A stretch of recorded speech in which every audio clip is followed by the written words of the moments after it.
bulk of my 10 years teaching experience was at NYIT Old Westbury. I taught at the University of Nebraska-Lincoln while completing the coursework part of my PhD, and some years later I taught at Hofstra as well.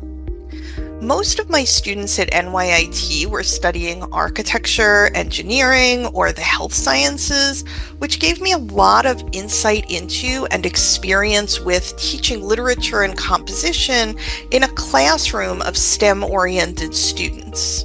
I taught classes in almost every general area covered by the English department catalog: first-year composition, business writing and tech writing, 200-level introductory literary surveys, 300-level courses titled The Art of Fiction and the Art of Drama, and I also helped pilot courses on inquiry offered with the Philosophy and Ethics department that became part of the core curriculum. I was using the MLA International Bibliography in the classroom long before I became an index editor. In lieu of a midterm exam, I had students work in groups of 3 to 5 to develop a 10-minute presentation that used the bibliography to trace the history of scholarship on a single work of fiction or drama that we'd read during the first half of the course. You can find a full outline of this assignment, which I called the History of Scholarship Project, on the MLA Style Center website. The MLA International Bibliography is so much more than a lookup tool. You can use it to trace scholarly and disciplinary histories, and this assignment shows students that these histories exist and that literary scholarship is an ever-developing, non-static field.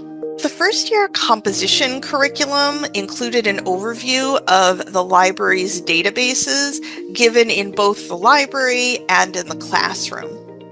So the library part was basically a how-to, including some search strategies. The classroom part, for me, was about what contexts in which to use different databases. You need both search strategies and also an understanding of the contexts in which the MLA International Bibliography casts exactly the right size net for your research. I taught rhetoric in 3 different types of courses: composition, literature, and the inquiry courses that I helped to pilot. The bibliography covers rhetoric in all of these areas.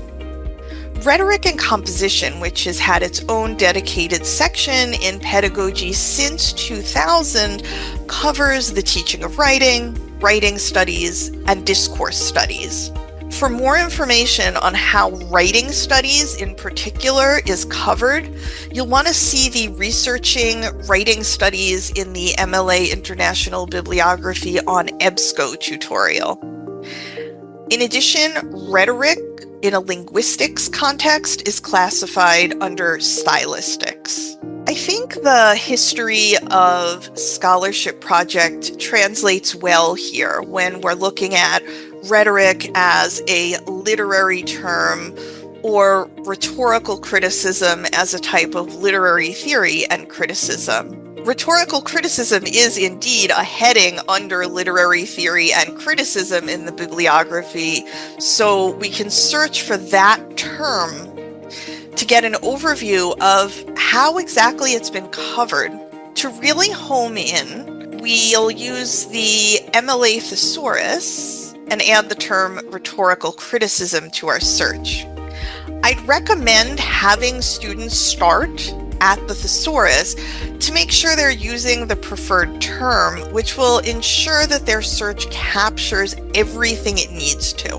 We can then sort by publication date, or even better, we can filter by publication date to trace the history of how the term is used. The first appearance of rhetorical criticism in the bibliography is in College Composition and Communication in 1963.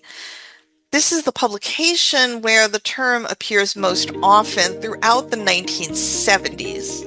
Now, part of the reason for this is that there's no separate pedagogy category in the bibliography until 2000, but it's also worth noting that rhetorical criticism simply isn't used very often at all until the 1980s, and then it seems to spike in the 1990s.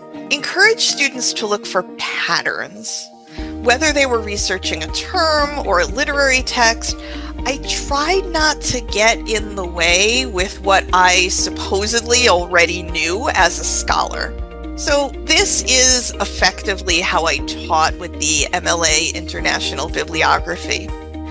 I would definitely encourage instructors in literature surveys to think of the bibliography as more than a lookup tool.